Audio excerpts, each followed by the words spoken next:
जिस बुआ के घर छिपा था हत्यारा साहिल, वो बोली साक्षी जैसा हो भतीजे का हाल, नहीं देखूंगी मायके वालों का चेहरा।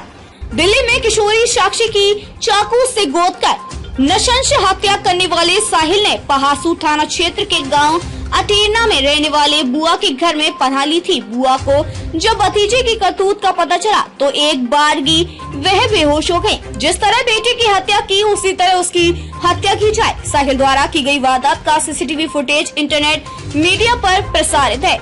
साहिल द्वारा की गई वारदात का सीसीटीवी फुटेज इंटरनेट मीडिया पर प्रसारित है। इसे देखकर बुआ शमीम उर्फ समू ने कहा कि जिस तरह किसी की बेटी की हत्या भतीजे ने की है, ऐसे ही उसकी हत्या की जाए। किसी की बहन बेटी को धर्म छिपाकर झांसे में लेना और उसके साथ धोखा करना ये तो शरीयत के खिलाफ है। कहा कि अब वह अपने मायके नहीं जाएगी और ऐसी करतूत करने वालों से जिंदगी भर संबंध नहीं रखेगी और न ही बच्चों को रखने देगी। यदि पता होता साक्षी का कत्ल करके आया है तो खाने भी नहीं देती। शमीम उर्फ शम्मू ने बताया कि यदि उसे पता होता कि साहिल किसी की बेटी को मारकर यहाँ आया है तो वह उसे सुबह खाने भी नहीं देती। शम्मू का मंझला बेटे अमन ने बताया कि सोमवार सुबह 4 बजे साहिल घर आया था। उससे खाने की बाबत पूछी तो उसने बताया कि वह दोस्तों के साथ बुलंदशहर में एक शादी में आया था। सोचा कि बुआ और आप लोगों से मिलकर घर जाऊंगा। जिसके बाद साहिल कमरे में पंखा चलाकर सो गया।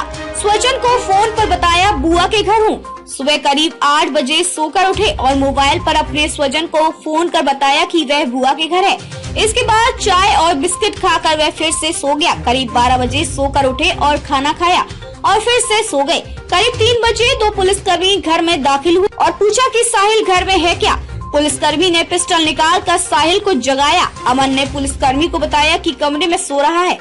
जिसके बाद एक पुलिसकर्मी ने पिस्टल निकालकर हाथ में ले लिया और साहिल को झकझोर कर बोले कि तेरी नींद पूरी हो गई तो चले दिल्ली। जिसके बाद साहिल पुलिसकर्मियों के सामने हाथ जोड़ते दिखा। पुलिस उसके बाद साहिल को थाने और फिर दिल्ली ले गई। उधर आसपास के ग्रामीणों ने साहिल को फांसी की सजा की मांग की।